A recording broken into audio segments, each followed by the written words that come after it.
ऋचा जी, सावरकर पर, जिसे वीर सावरकर बीजेपी मानती है, उस पर राहुल गांधी, माफ करना, बीजेपी नहीं, पूरा देश सावरकर जी को वीर सावरकर मानता है। बिल्कुल।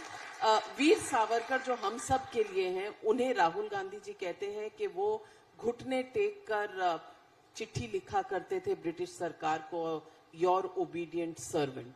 और इसके ऊपर बीजेपी ने गांधी जी की भी एक चिट्ठी निकाली। मैं पूछना चाहती हूं कि हमारे इतिहास का जो इस तरह से रोज डिबेट होता है पॉलिटिकल पार्टीज के बीच में, इसको एक ही बार सेटल नहीं करना चाहिए? सेटल करने की कोई जरूरत नहीं है, सेटल ही है। ये वीर और अकेले सावरकर और वीर सावरकर का जो अंतर है ना, वो अगर समझ ले तो सेटल है। ये कोई पद्मश्री, पद्म विभूषण, इवन भारत रत्न नहीं है जो देश की सरकार ने दिया है।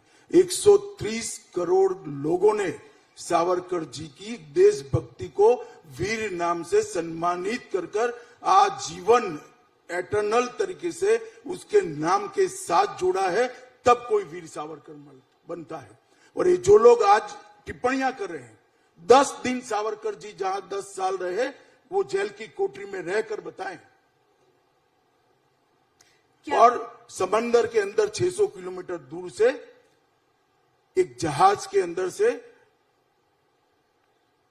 कूदकर आजादी के लिए जान दे देने का, आजादी के लिए जिंदा रहने का जो जज्बा था, इसके 10% भी किसी में हो तो सावरकर जी पर टिप्पणी करे। और देश में सबसे पहला प्रतिबंध अगर किसी पर लगाया अंग्रेजों ने, सबसे पहला प्रतिबंध लगाया तो सन 57 का स्वातंत्र समर, उस पुस्तक पर, सावरकर के पुस्तक पर लगाया। सावरकर जी की पर टिप्पणी और इतनी भद्दी और ओछी टिप्पणी करने का अधिकार किसी को नहीं है।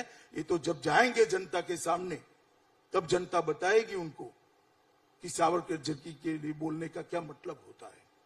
मेरे जैसे कई लोग जीवन में सभी प्रकार के लक्ष्यों को छोड़कर वीर सावरकर के नक्शे कदम पर देश की सेवा करने के लिए आगे बढ़े। सावरकर जी के लिए इस प्रकार की ओछी बात करना किसी को शोभा नहीं देता है।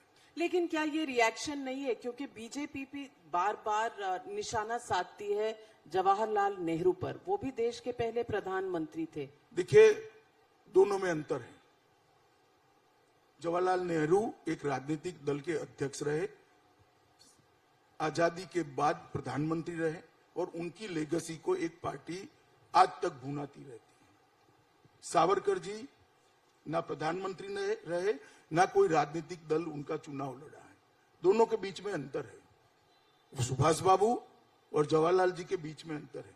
जब मैं राजनीति में आता हूं तो मुझे लोगों की टिक्का टिप्पणियों सुनने की सहनशीलता रखनी चाहिए। क्यों ना करें लोग आरोप? मेरे व्यक्तिगत जीवन पर भी आरोप कर सकते हैं, कपड़े पर भी कर सकते हैं, बोलचाल की भाषा पर भी कर सकते हैं, और करते भी है। जब आप राजनीति के अखाड़े में आते हो तो अलग बात है। सावरकर जी इस देश के, पूरी देश ने जिसकी देशभक्ति को सर्टिफाइड किया है, स्वीकारा है, सम्मान किया है, ऐसे निसंदेह देशभक्त है। इस पर इस प्रकार की ऊंची बातें नहीं करनी चाहिए।